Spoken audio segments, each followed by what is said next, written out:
예, 오늘 시편 25편 말씀을 중심으로 해서 하나님과 우리와의 관계를 한 번 더 본문의 내용을 중심으로 해서 살펴보고자 합니다.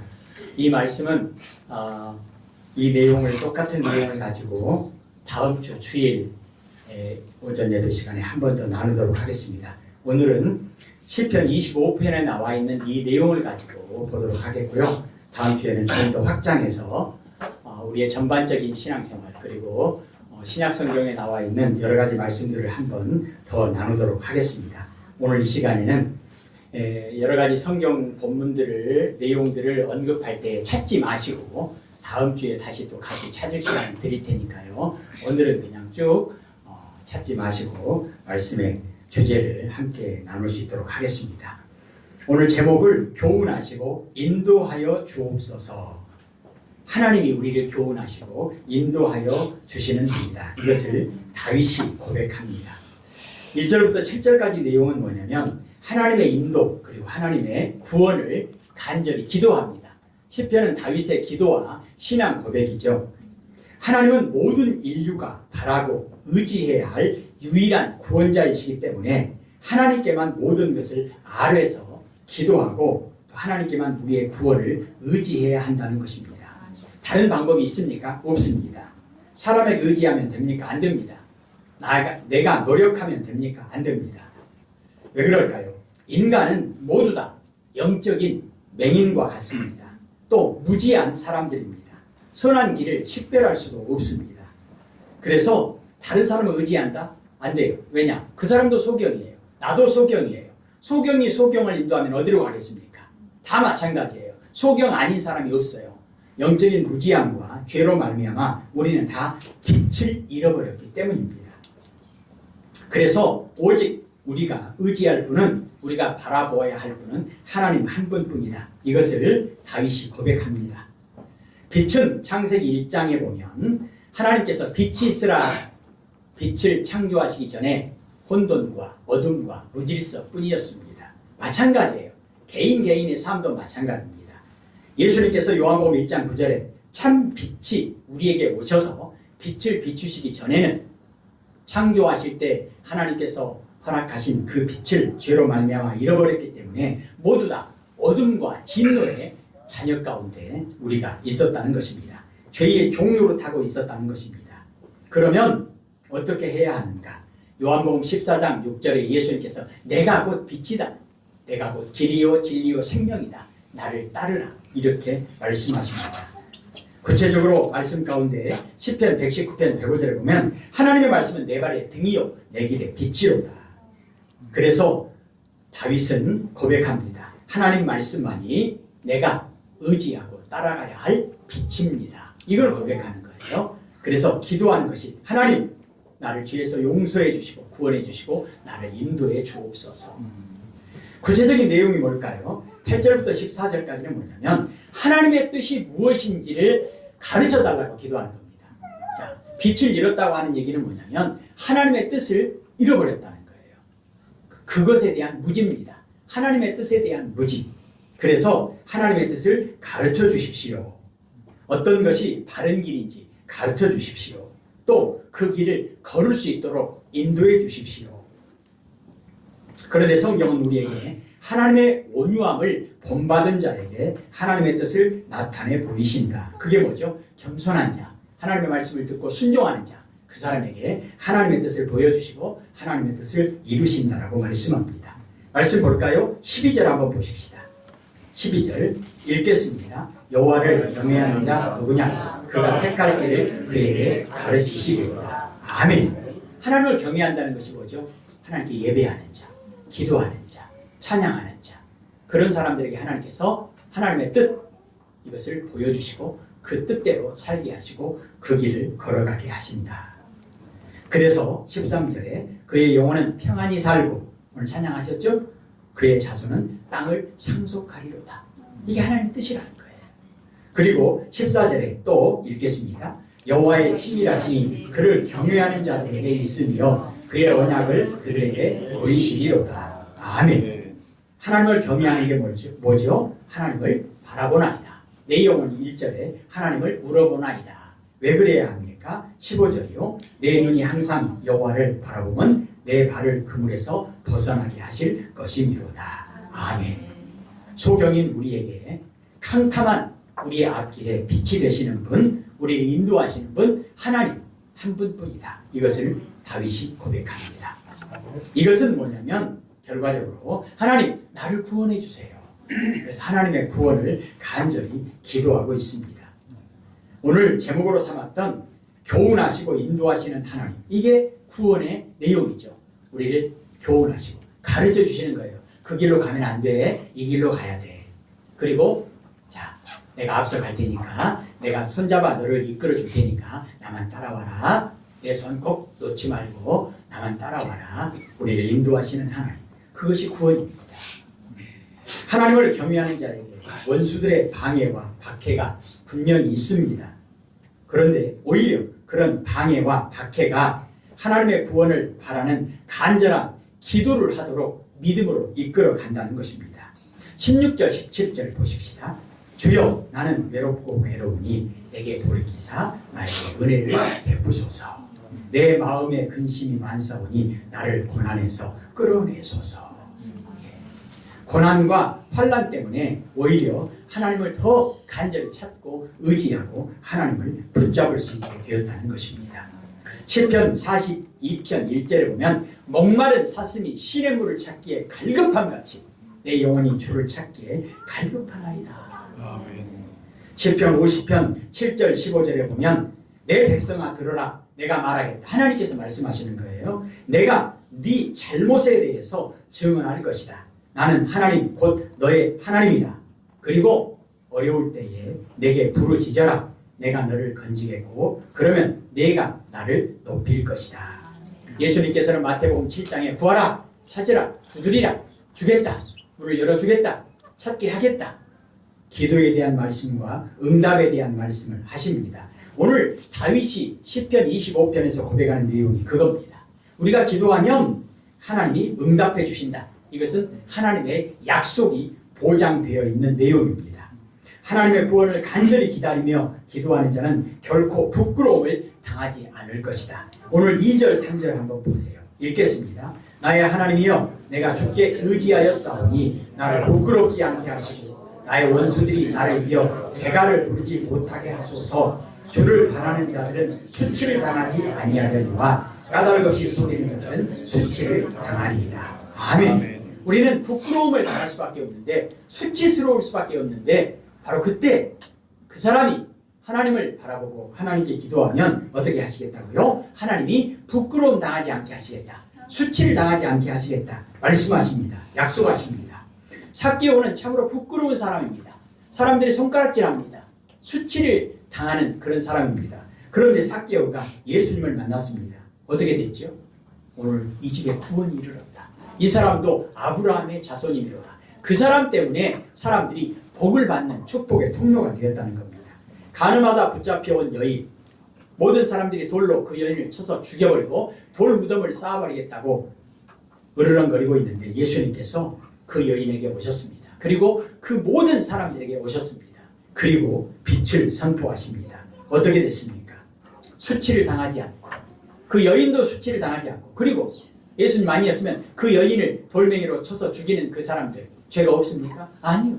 그 사람들은 자기들의 부끄러운 죄, 수치스러운 죄에다가 또 다른 사람을 정죄하고 다른 사람을 돌멩이로 쳐 죽인 죄까지 더 추가됐을 텐데 예수님께서 그들에게 오셔서 빛을 비추셔서 그들을 구원하셨습니다. 그래서 어떻게 됐습니까? 모두 다 수치와 부끄러움을 당하지 않게 하셨다. 이렇게 하나님의 인도와 용서, 교훈의 자리로 그리고 하나님께서 항상 동행하시는 임마누엘 그 하나님이 함께 하시는 그 자리로 우리를 인도하시는 하나님께 영광을 돌립니다. 이 주제로 다음 주에 한 번 더 나누겠다고 말씀을 드렸습니다. 이제 이 시편 25편에 나와 있는 이 주제를 가지고 죄의 문제에 대해서 죄인인 우리가 어떻게 하나님께 나아갈 수 있을 것인가 이 문제를 나누려고 하는데 복음주의 신학자인 존 파이퍼 목사님이 이 주제를 가지고 함께 나눈 내용을 첨가해서 나눌 수 있도록 하겠습니다. 모든 인간에게 공통적인 문제와 반드시 풀어야 할 숙제가 있습니다. 그게 뭐죠? 죄 문제입니다. 로마서 7장 24절에 바울은 이렇게 말합니다. 오호라 나는 곤고한 사람이로다. 이 사망의 몸에서 누가 나를 건져내랴. 마음으로는 죄 짓지 않고 선하게 하나님의 뜻대로 살고 싶은데 내 육신이 약하도다. 우리 주일날 대표기도 하시는 분들, 특별히 시골 지역에 가서 보면 예전에는 그런 기도가 정말 많았습니다. 아마 매 주마다 그런 기도를 하시더라고요. 하나님, 이번 주에는 좀 잘 살아보고 싶었는데, 하나님 뜻대로 살아보고 싶었는데 또 실패했습니다.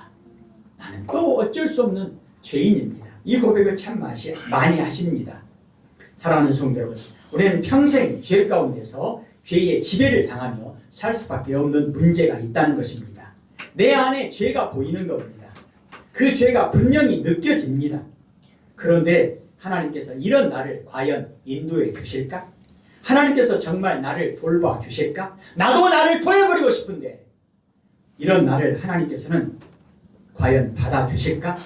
그런데 우리가 이론적으로 논리적으로 아무리 생각해봐도 포기입니다. 자신이 없는 겁니다. 이렇게 더러운 나를 하나님께서는 절대 받아주지 않으실 거다. 주여 나는 죄인입니다. 차라리 나를 떠나십시오.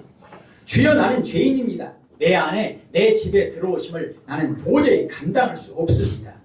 그런데 이 문제에 대해서 성경은 오늘 시편 25편은 다윗은 결론적으로 뭐라고 이야기하느냐? 그것이 틀렸다는 겁니다. 완전히 틀렸다는 겁니다. 그리고 그에 대한 분명한 증거를 우리에게 보여주고 있습니다. 오늘 다윗의 고백 시편 25편입니다. 이 시편은 우리에게 정말 놀라운 하나님의 구원을 선포하신 말씀입니다.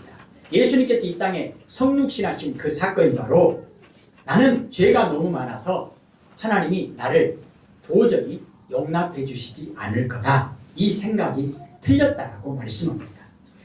오늘 시편 25편은 지금 다윗의 마음입니다. 우리의 마음을 붙들고 있습니다. 다윗은 자신의 삶을 되돌아봅니다. 그리고 자기 안에 있는 죄를 아주 분명하게 보고 있습니다. 자기 안에 있는 그 죄, 자기가 실제로 보고 느끼는 그 부패함 때문에 하나님께는 자기 스스로 완전히 부적격자다. 나는 하나님께 완전히 포기 상태다. 죄인된 우리에게는 누구나 당연한 마음이죠. 그런데 다윗은 거기에서 멈추지 않습니다. 내가 죄인이기 때문에, 내가 어둠 가운데 있기 때문에 하나님께서 얼굴을 돌리시고 하나님께서 나를 완전히 버리셨을 거다. 이렇게 고백하는 것이 아니라, 하나님, 그러기 때문에 나는 하나님이 필요합니다. 내가 어둠 가운데 있기 때문에 빛이 필요합니다. 이렇게 고백하는 거예요. 우리는 이런 생각을 합니다. 내가 아직도 내 안에 죄와 씨름하고 있는 상태인데 하나님께서 어떻게 내 삶에 오셔서 나를 인도하시겠는가? 이런 상태에서는 하나님이 나를 인도하실 리가 없다. 그런데 바로 그 지점에서 시편 25편에 등장하는 다윗이 나타나서 하나님에 대해 그런 가정을 하게 만들었던 모든 근거를 완전히 무너뜨려 버립니다. 예수님께서 나는 건강한 사람 부르러 온 것이 아니고 병든 사람 부르러 왔다. 나는 의인을 부르러 온 것이 아니고 죄인을 부르러 왔다. 이렇게 말씀하시는 거예요. 그 내용이 오늘 시편 25편 다윗의 고백입니다. 이것이 하나님의 뜻이라는 겁니다. 우리는 시편 25편을 보면서 이런 생각과 이런 질문을 합니다. 할 수 있습니다. 그게 뭐냐? 시편 25편 전체에서 다윗이 반복해서 자기 죄를 계속 고백합니다. 그렇다면 우리가 계속되는 죄성을 인정하는 것이 어떻게 하나님의 인도를 더 잘 받을 수 있도록 도울 수 있을까? 오히려 죄 때문에, 그 죄 때문에 나는 자격이 전혀 없다. 이렇게 느껴지는 것이 사실은 정상이잖아요. 나는 내 죄를 보고 나면 하나님께서 그 죄 때문에 내 삶에서 나를 도와주시지 않을 것이다 라고 생각하는 것이 이론적으로 맞습니다. 죄가 너무나 분명하게 보이기 때문에 하나님께 나는 도저히 인도함을 받을 자격이 없다라고 느낍니다. 그런데 오늘 시편은 우리가 죄인이라는 사실을 하나님의 인도를 받는데 방해가 되는 것으로 보지 않는다라고 선포합니다. 이사야 53장 6절이 뭐죠? 우리는 다 양 같아서 그릇 행하여 각기 제 길로 갔거늘. 말 안 듣는다는 거예요. 로마서 5장 8절에 우리가 아직 죄인 되었을 때에 예수님께서 오셔서 십자가에서 죽으셨다. 이것이 하나님의 뜻이라는 겁니다. 우리는 방금 전에 죄의 문제에 대해서 하나님과 우리와의 관계에 대한 이 질문에 답하기 위해 우리 문제부터 분명히 정리해야 합니다. 모든 인간의 문제, 우리들의 문제가 무엇입니까? 죄 문제입니다. 가장 시급하고 가장 어려운 문제가 죄 문제입니다. 죽음의 문제입니다. 이 문제는 성경적으로 단번에 그리고 분명하게 정리되어야 할 문제입니다. 그리스도인 가운데 누구도 이 땅에서 살아있는 동안 자기의 죄성으로부터 완전히 자유로워지지 않습니다. 사도 바울은 로마서 7장 20절에 이렇게 표현합니다. 내가 죄 안 짓고 싶은데, 내 마음은 진짜 죄를 안 짓고 싶은데 나는 죄만 짓고 있구나. 마음은 내가 죄를 안 짓고 싶은데 내 몸은 죄만 짓고 있구나. 나는 하나님의 종으로 살고 싶은데 나는 여전히 죄의 종로로 타고 있구나. 내 안에 거하는 죄로부터 나는 자유할 수 없구나 고백합니다. 우리 중 누구도 죽기 전에는, 그리고 예수님께서 다시 오시기 전에는 자신의 죄성으로부터 자유로워지지 않는다는 것입니다. 내가 입술로, 손으로, 발로, 내 행동으로 죄를 짓지 않는다 할지라도 내 마음속에서 끊임없이 죄의 법이 나를 사로잡는다. 이 고백을 우리는 할 수밖에 없다는 거예요. 그래서 이 시대에 완전주의는 위험합니다. 죄로부터 나는 완전히 자유롭다. 이거 말이 안 돼요. 만약에 이렇게 말하는 사람이 있다면 요한일서 1장 8절이 말하는 죄가 없다고 말하는 사람은 거짓말장이다. 이렇게 말씀하는 겁니다. 그리고 그리스도인이 되는 것 자체가 나는 죄 때문에 불가능하다. 나는 포기. 나도 나를 포기했는데 하나님은 당연히 나를 포기하시겠지. 나는 그리스도인이 될 수 없어. 이렇게 말하고 이렇게 생각하고 결론 짓는 것도 잘못됐다는 거예요. 그래서 우리는 먼저 성경이 분명히 가르치는 이 사실을 명확하게 알아야 합니다. 모든 그리스도인은 죽는 날까지 혹은 그리스도께서 다시 오실 때까지 내 안에 있는 이 죄, 이것과 함께 살아간다는 것입니다. 마음은 온유로 되지 내 육신이 약하구나. 로마서 7장 24절에 사도 바울이 고백하잖아요. 오라 나는 곤고한 사람이로다.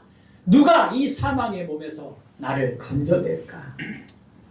이 점을 분명하게 인정한다고 하는 것은 사실은 쉽지 않습니다. 이 진리를 인정하지 않는 것 역시 심각한 위험을 낳기 때문입니다. 동시에 이 진리를 인정하는 것 또한 오해의 위험을 안고 있기 때문입니다. 어떤 분들은 이것을 죄를 허용하는 근거로 잘못 받아들일 수 있기 때문입니다. 이런 부분에 있어서 구원파도 나오게 되고 여러 가지 혼란스러운 그런 말씀들이, 내용들이 나타나는 것입니다.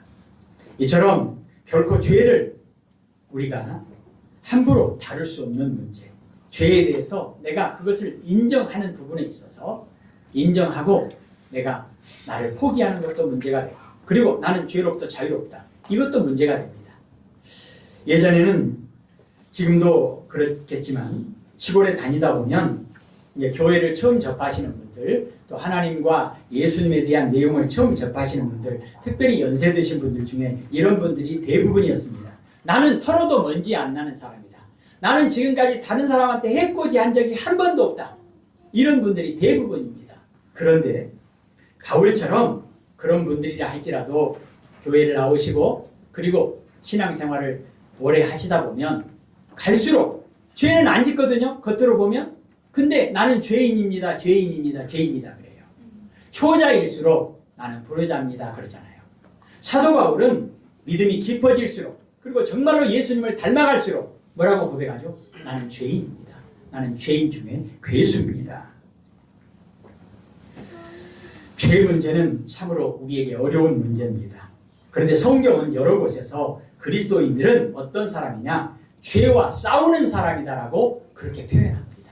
죄가 없는 사람이 아니라 죄로부터 자유로운 사람이 아니라 죄와 싸우는 사람, 피 흘리기까지 죄와 싸우는 사람이 그리스도인이다라고 성경은 증언합니다. 고린도후서 7장 9절과 10절에 보면 사도 바울이 그리스도인들이 죄를 회개함으로써 다시 하나님과 교제가 회복된다. 회개하라, 천국이 가까이 왔느니라. 그 시작이잖아요. 세례 요한을 통해서 첫 번째 주신 설교, 하나님의 말씀이 뭐죠? 회개하라, 천국이 가까이 왔느니라. 예수님께서 마태복음 4장 17절에 회개하라, 천국이 가까이 왔느니라. 회개부터 출발하는 거예요. 그리스도인이 누구냐? 죄가 없는 사람이 아니라, 죄로부터 자유로운 사람이 아니라, 아이고 나는 포기, 나는 이렇게 그냥 계속 그냥 죄를 지금까지 짓고 살았으니까 그냥 죄를 짓고 살란다. 이게 아니라 주여 나는 죄인입니다. 고백하는 사람. 요한일서 1장 8절에서는 만일 우리가 죄가 없다고 하면 스스로를 속이는 사람이라고 이야기합니다. 갈라디아서 6장 1절에는 죄에 빠진 그리스도인을 회복시키라고 권면합니다.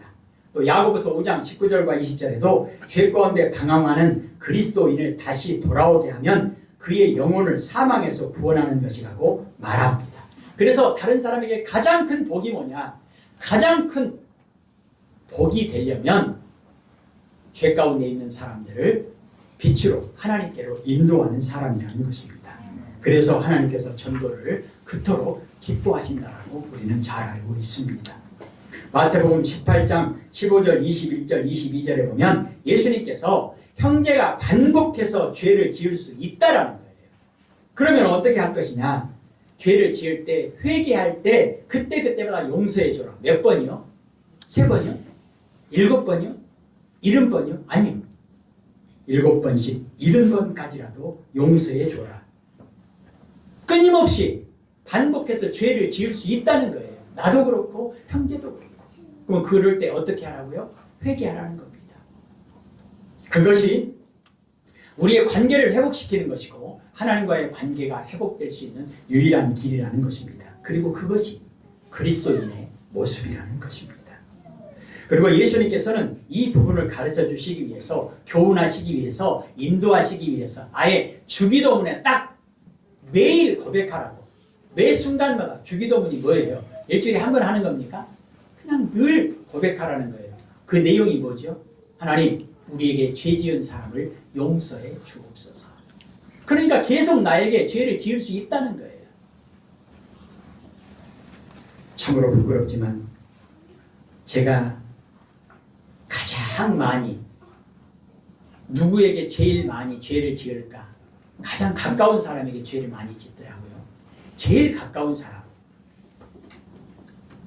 내 자신에게 끊임없이 죄를 짓고 있더라고요. 그리고요, 아내에게, 가족에게. 저만 다른 분들은 아니시기 바랍니다.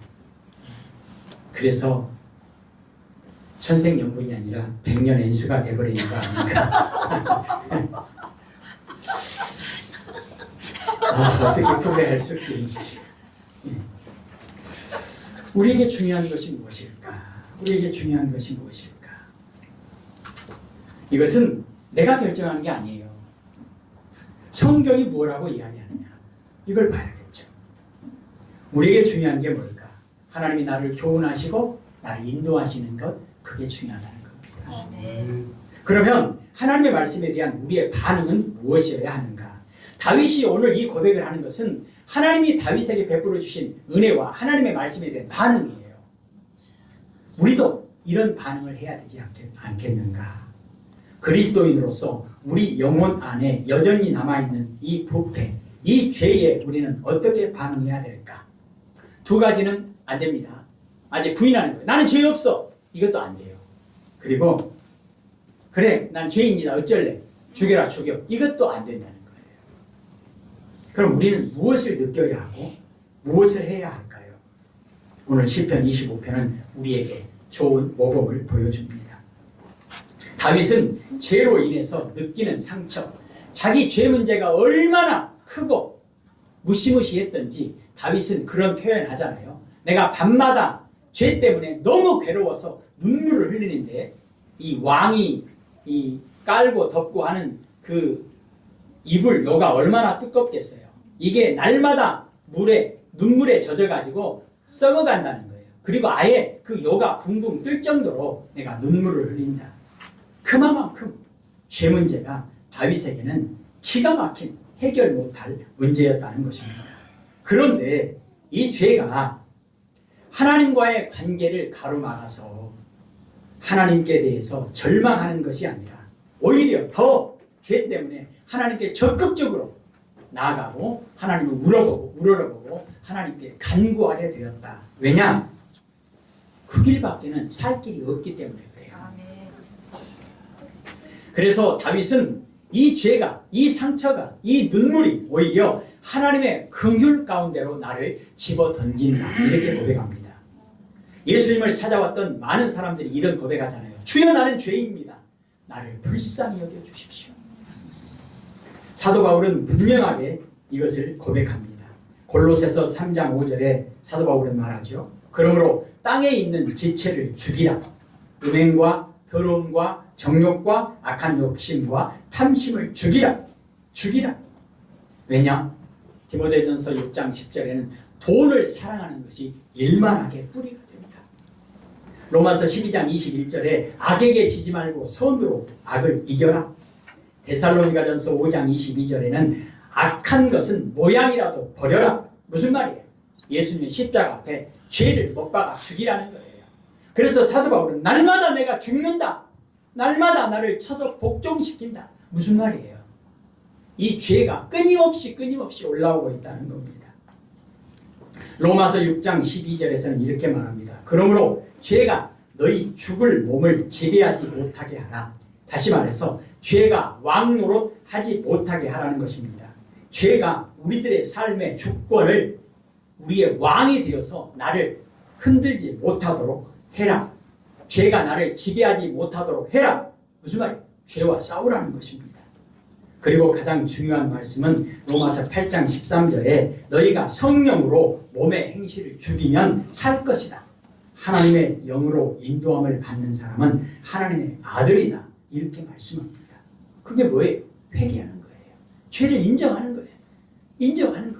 그리고 해결하는 겁니다. 어떻게 해요? 내가 해결하는 게 아니고 하나님께 그 문제를 넘겨드리는 겁니다. 하나님의 아들됨을 보여주는 증거가 뭔가? 성령의 인도하심을 받아서 자기 죄와 전쟁을 벌이라는 뜻입니다.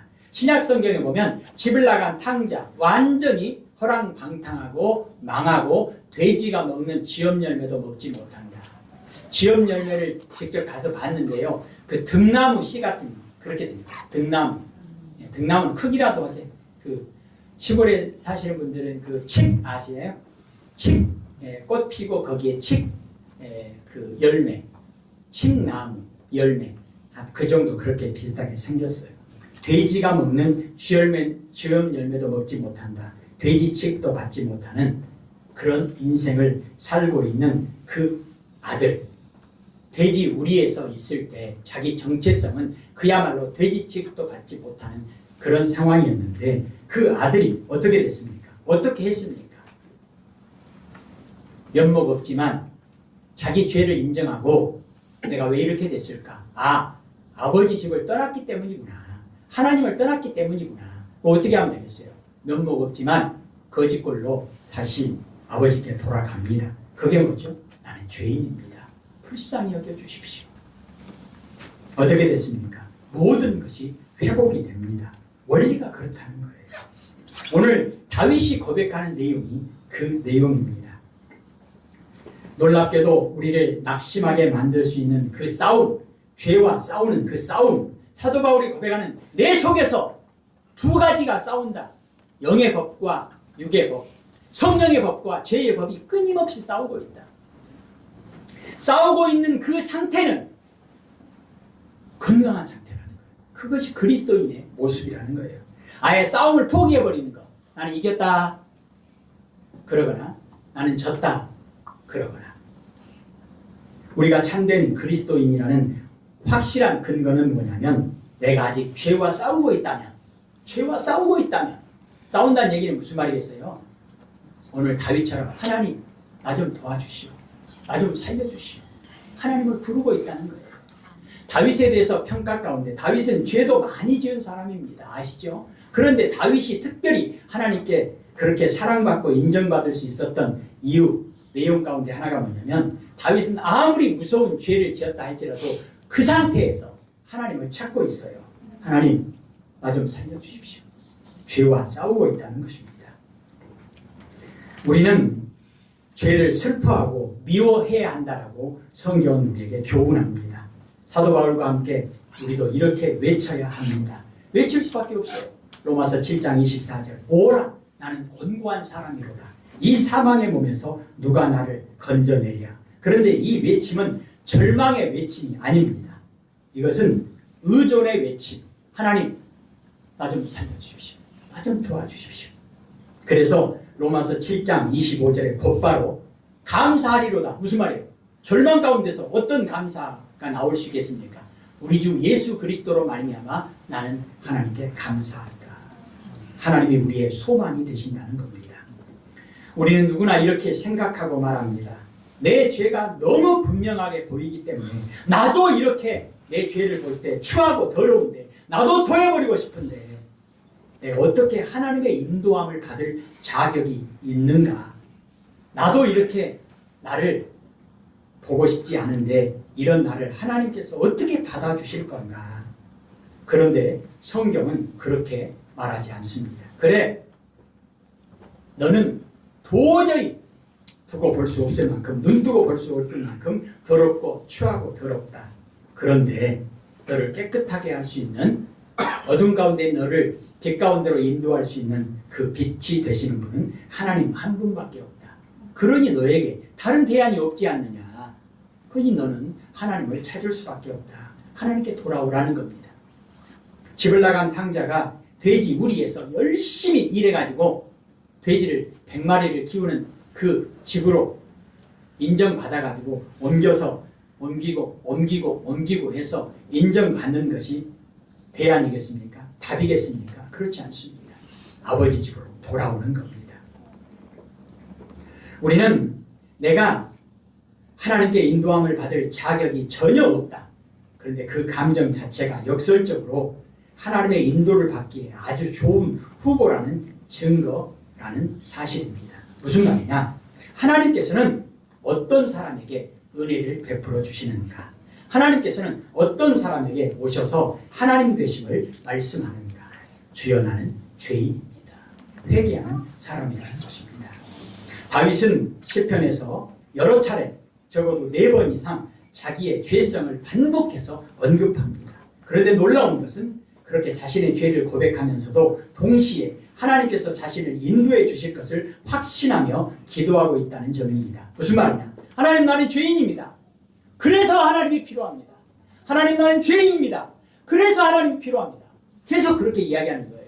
하나님, 그냥 다른 사람이나 도와주시고 나는 그냥 신경 쓰지 마십시오. 그게 무서운 거예요. 그게 불신앙이라는 거예요. 하나님이 나를 도와주지 않으면 나는 단 한순간도 살 수 없습니다. 다윗은 자신의 죄를 고백하면서도 하나님께 인도받을 자격이 없다고 느끼기보다는 오히려 하나님께서 자신을 인도해 주실 것이라고 하는 소망을 품을 수 있었습니다. 왜 그러냐? 하나님이 그런 하나님이시기 때문에, 하나님이 그렇게 먼저 말씀하셨기 때문에 그렇습니다. 이것을 깨달은 다윗은 그렇게 고백합니다. 자, 성경 보십시오. 7절 보십시다.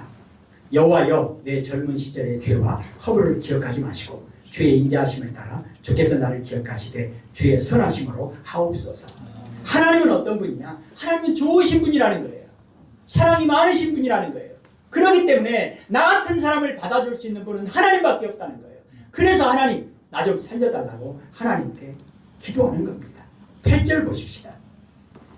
온유한 자를 여호와는 선하시고 정직하시니 그러므로 그의 도로 죄인들을 교훈하시리로다. 아멘. 모두가 침뱉어버리고 모두가 다 사람 취급 안 하지만 모두가 나를 꺼리지만 하나님만이 나를 받아주신다. 나에게 교훈해 주신다. 나를 인도해 주신다. 왜냐? 하나님이 선하신 분이기 때문에, 하나님이 좋으신 분이기 때문에. 11절 봅니다. 여호와여, 나의 죄악이 크오니 주의 이름으로 말미암아 사하소서. 하나님 내 죄가 너무 큽니다. 너무 큽니다. 근데 하나님 이름을 걸고 하나님 이름 때문에 나 좀 봐주세요. 나 좀 도와주세요. 시편 23편 3절에 여호와의 이름을 위하여 의의 길로 나를 인도하시는도다. 그 하나님의 이름이 뭐죠? 예수. 예수 이름의 뜻이 뭐죠? 우리를 죄에서 구원하신다. 이름의 뜻이 그거라는 거예요. 우리를 죄에서 구원하신다. 하나님이 그런 분이라는 거예요. 그러니까 죄 문제에서 구원받을 수 있는 사람은 하나님의 이름을 붙잡을 수밖에 없다는 겁니다. 하나님의 이름이 그거라는 거예요. 하나님이 그런 분이라는 거예요. 18절을 보십시다. 같이 읽겠습니다. 나의 권고와 환난을 보시고 내 모든 죄를 사하소서. 아멘. 하나님, 내 죄를 용서해 주십시오. 어떻게 이렇게 기도할 수 있습니까? 성경은 우리에게 하나님이 그런 분이라고 말씀하죠.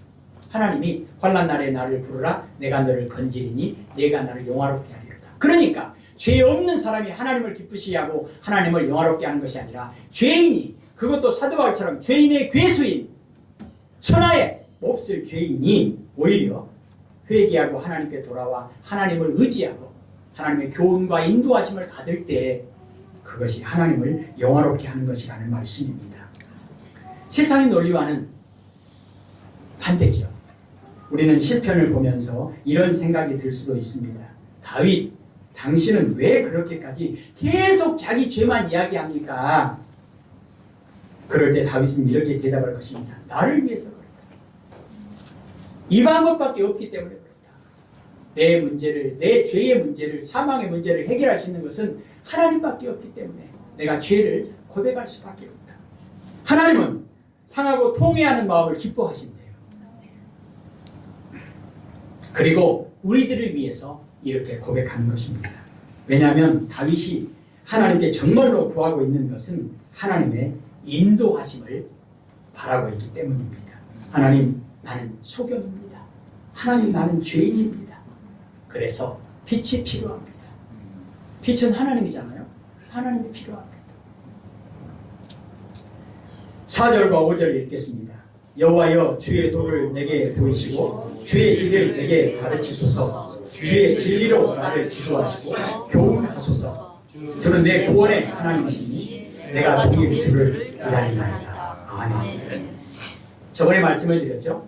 우리의 선생님은 오직 예수님 한 분뿐이다. 하나님 한 분뿐이다. 다윗이 고백하는 거예요. 하나님, 나를 가르쳐 주실 수 있는 분은 하나님밖에 없습니다. 나를 인도하실 분은 하나님밖에 없습니다. 그래서 내가 종일 하나님을 기다립니다. 하나님, 아침부터 저녁까지 하나님을 기다립니다. 그렇다면 또 다른 질문이 생깁니다. 다윗은 자신이 죄인이라는 사실을 그렇게 분명히 알고 있으면서도 왜, 그리고 어떻게 하나님께서 자신을 인도해 주실 것을 소망할 수 있을까요? 이것도 역시 하나님에게서 해답을 찾을 수밖에 없어요. 15절 읽어보십시다. 15절 읽습니다. 내 눈이 항상 여호와를 바라보면 내 발을 그물에서 벗어나게 하실 것입니다. 아멘. 무슨 말이에요? 왜 하나님만 바라보느냐? 나를 덫에 걸리지 않도록 막아주실 분은 하나님밖에 없기 때문에, 덫에 걸려버린 나를 다시 그 덫에서 풀어주실 수 있는 분은 하나님밖에 없기 때문에, 하나님밖에 없기 때문에, 다른 대안이 없기 때문에 하나님을 찾고 있다는 것입니다. 오늘 다윗은 자기 자신을 보면서 자기에게서 자격 조건을 찾고 있지 않습니다. 자기 자신을 들여다보면서 자신에게서 소망을 찾고 있지 않습니다. 여러분, 우리는 나에게 자격이 있는 게 아니에요. 우리에게 소망이 있는 게 아니에요. 우리는 나를 바라보고 우월한 것도 짜잔한 거예요. 나를 바라보면서 절망하고 좌절하고 포기하는 것도 답이 아닙니다. 그럼 어떻게 해야 되느냐? 1절을 같이 읽겠습니다. 1절입니다. 시작. 여호와여, 나의 영혼이 주를 우러러 보나이다. 아멘. 여러분, 돼지는 이 척추뼈가 구조상 그렇게 생겼대요. 살아있는 동안에는 절대로 하늘을 못 봅니다. 아십니까?